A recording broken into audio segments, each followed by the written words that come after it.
तो hello everyone, मैं हूं आपका मैथ्स मेंटोर श्रेयांश।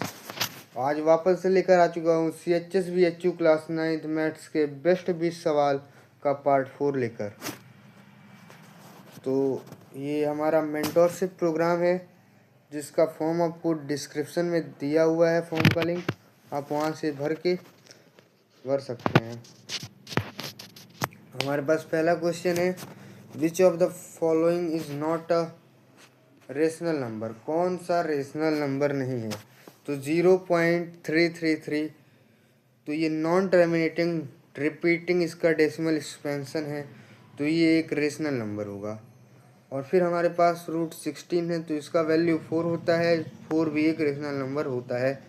और हमारे पास ऑप्शन डी है, ये p/q के फॉर्म में है। p/q दोनों इंटीजर्स हैं और q not is equals to 0 है, तो ये भी रेशनल नंबर हुआ।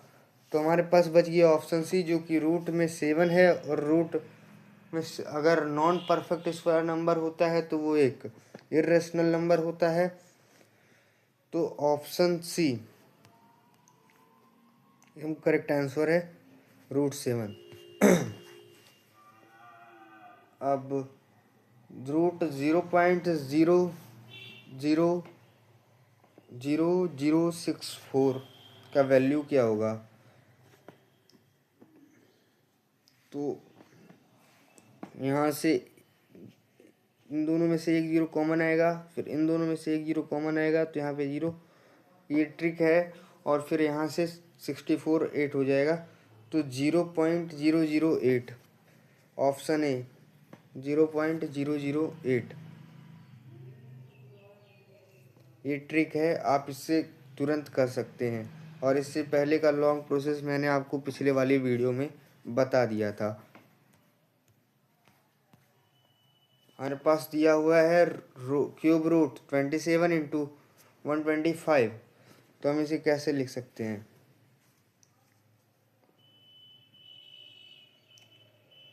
क्यूब रूट 27 इंटू 125 से हम लिख सकते हैं 3 क्यूब इंटू 5 क्यूब का क्यूब रूट। तो हमें जो एक्सपोनेंट है वो सेम है, तो हम इन दोनों का मल्टीप्लिकेशन करा देंगे। तो 15 का रूट 15 क्यूब रूट 15 क्यूब हमारे पास हो जाएगा। तो क्यूब रूट से क्यूब कट जाएगा, हमारे पास बचेगा 15। तो ऑप्शन ए 15 एकदम करेक्ट आंसर है। आ जाता है प्रोडक्ट ऑफ टू नंबर्स। तो हम क्या करेंगे, अगर हमारे पास एलसीएम का फॉर्मूला होता है product of two numbers upon में 6।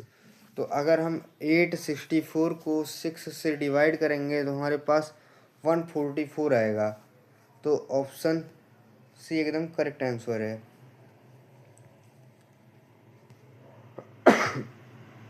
हमारे पास आ जाता है A/B is equals to 3:4, B/C is equals to 5:6। तो हमें A/B/C की वैल्यू बतानी है। तो हमें इन दोनों का जो बेस है इन दोनों को सेम करना पड़ेगा। बी जब यहाँ पे सेम हो जाएगा तो इन दोनों की वैल्यू आपस में बराबर हो जाएगी। तो हम अगर यहाँ पे 5 से मल्टीप्लिकेशन कर दें 3 को भी और 4 को भी, और इसको 4 से मल्टीप्लिकेशन कर दें, तो बी दोनों जगह पे 20 हो जाएगा। जब भी दोनों जगह पे 20 हो जाएगा तो हमें A/B/C की वैल्यू मिल जाएगी। तो 5 3 जा 15, यहाँ पे आंसर दिख रहा है हमें, दो ऑप्शन में दिख रहा है आंसर। 5 4 जा 20, यहाँ पे भी दिख रहा है, और दोनों ऑप्शन सेम ही है। और 6 4 जा 24, तो ऑप्शन ए कह लें या ऑप्शन सी कह लें, दोनों सेम ही है, इसलिए हमारा ये करेक्ट आंसर हो जाएगा।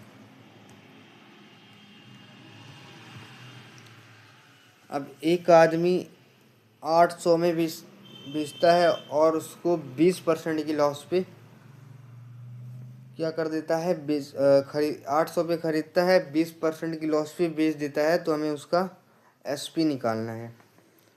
तो 800 का 20% कितना होगा? 800 का 20%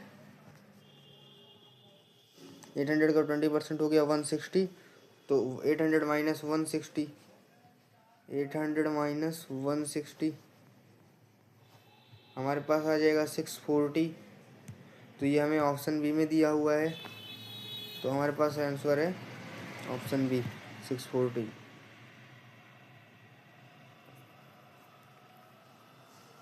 अब एक आदमी एक काम ए जो करता है एक काम को 10 दिन में करता है, ए एक काम को 10 दिन में करता है और बी एक काम को 15 दिन में करता है। तो इनका जब हम एलसीएम निकालेंगे तो हमारे पास 30 आ जाएगा। तो यानी कि तो हम इससे दोनों की इफ़िशियंसी निकाल देंगे। इफ़िशियंसी निकालने के लिए हमें इनसे डिवाइड करना पड़ेगा। तो ए की इफ़िशियंसी हो जाएगी 3 और बी की इफ़िशियंसी हो जाएगी 2। जब हम इन दोनों को प्लस करके और 2 से मल्टीप्लिकेशन करा देंगे 5 इंटू 2, तो हमारे पास आ जाएगा 10। क्योंकि इन दोनों ने 2 दिन काम किया है एक साथ, तो हमें इन दोनों को ऐड करके 2 से मल्टीप्लिकेशन कराना पड़ेगा, हमारे पास 10 आ जाएगा। और 30 माइनस 10 20, यानी कि अभी हमारे पास कुल 20 यूनिट कार्य बचा हुआ है, जिसको केवल बी को ही करना है। तो 20 यूनिट कार्य को बी कितने दिन में करेगा? एक कार्य को 15 दिन में करता है, तो 20 को कितने दिन में? x दिन में करेगा। तो x is equals to 15 into 20 300। तो हमारे पास ऑप्शन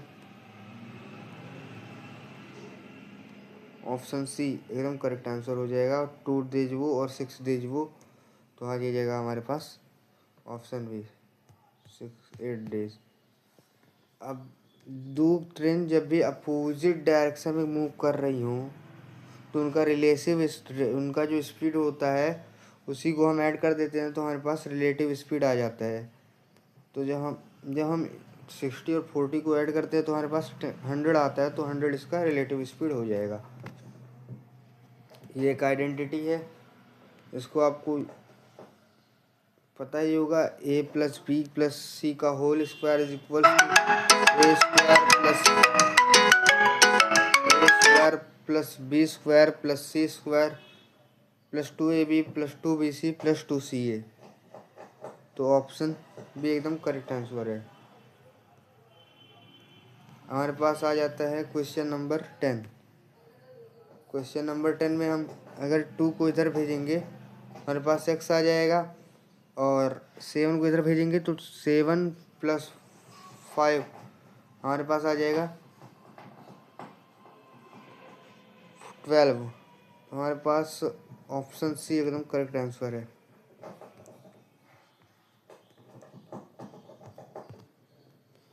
अब किसी भी ट्रायंगल में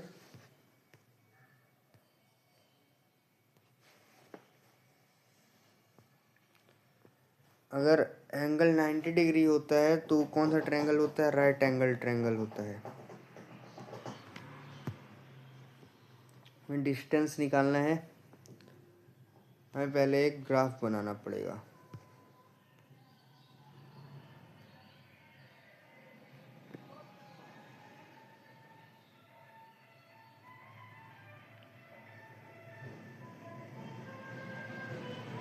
हमें केवल इसी क्वाड्रेंट का काम है, तो इसीलिए हम इसी क्वाड्रेंट में हम बनाना है। तो हम केवल ये इस तरफ का और इस तरफ का ही नंबर्स लिखेंगे।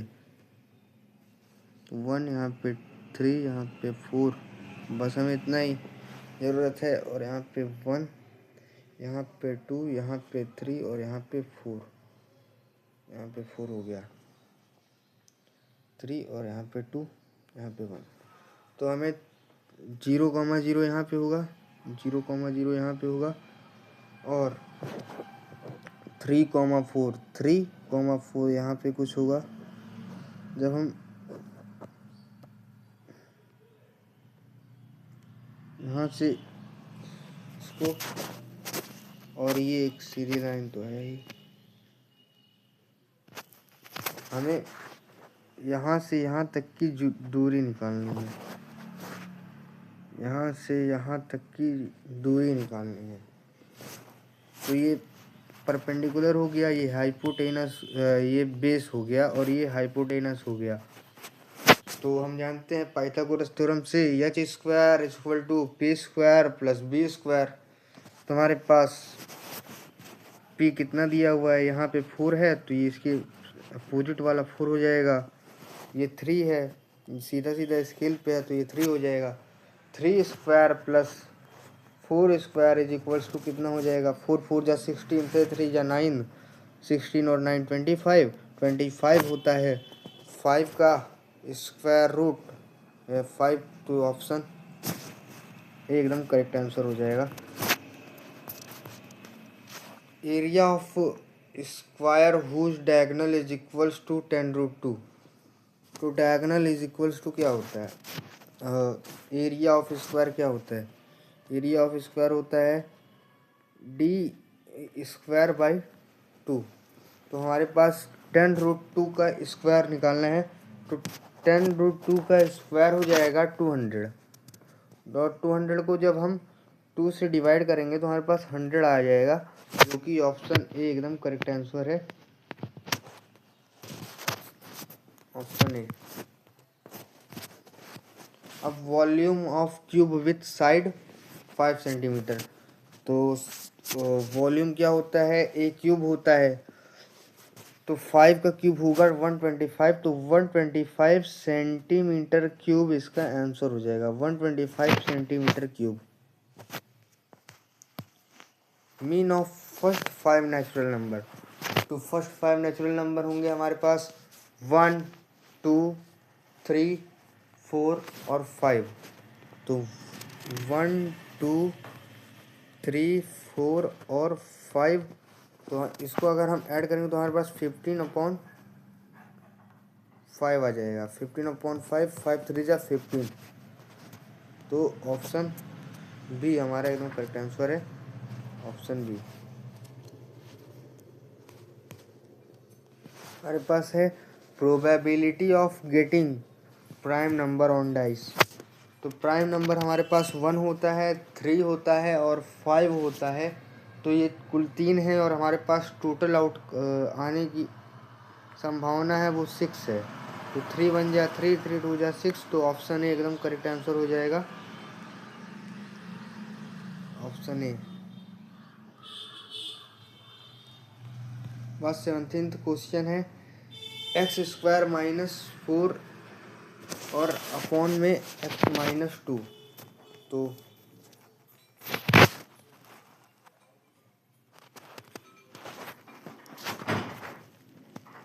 एक्स स्क्वायर -4 अपॉन में x -2, तो इसको हम लिख सकते हैं एक्स स्क्वायर -2 का स्क्वायर अपॉन में x -2। तो हमारे पास आ जाएगा x + 2 x -2, ये a माइनस बी की ए स्क्वायर माइनस बी स्क्वायर की आइडेंटिटी से। तो हमारे पास आ जाएगा x + 2 और x -2 अपॉन में x -2। x -2 से x -2 गया, हमारे पास x + 2 आंसर हो जाएगा। तो ऑप्शन ए, ऑप्शन ए एकदम करेक्ट आंसर हो जाएगा। पास आ जाता है 18th क्वेश्चन। तो हमें निकालना है 5 15 9 और 12 का, 15 9 और 12 का इस एलसीएम निकालना है। तो 15 9 और 12 का एलसीएम हम निकालेंगे।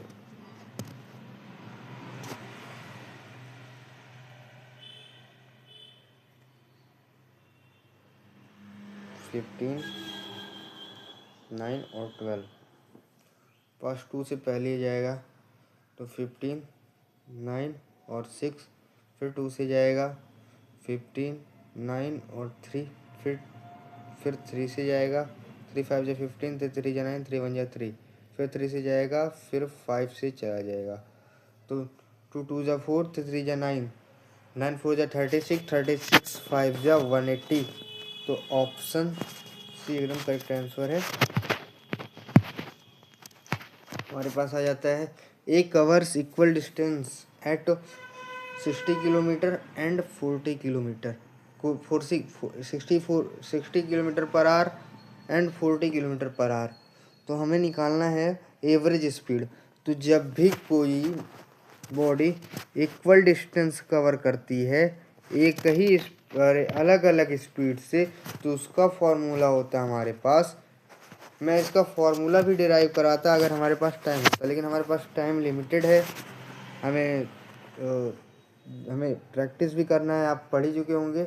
लेकिन अगर आपको तो अगर क्लास का थ्योरी वाला पार्ट होता तो मैं उसमें इसका फॉर्मूला भी डिराइव करा देता तुम्हारे पास। तो इसका फॉर्मूला होता है 2v1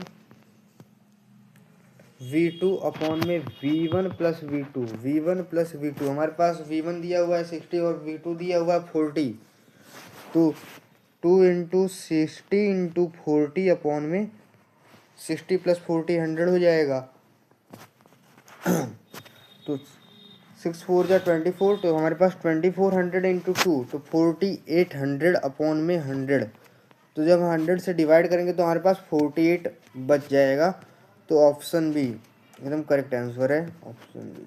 हमारे पास 20th क्वेश्चन क्या है, डायमीटर ऑफ अ सर्कल। सबसे इजी क्वेश्चन है। इसका इसका आंसर आपको कमेंट में देना है, कमेंट में देना है इसका आंसर आपको, कमेंट में देना है इसका आंसर आपको। ये सबसे इजीएस्ट क्वेश्चन है। तब तक के लिए धन्यवाद। मिलते हैं हम अगले पार्ट में। Thank you. तब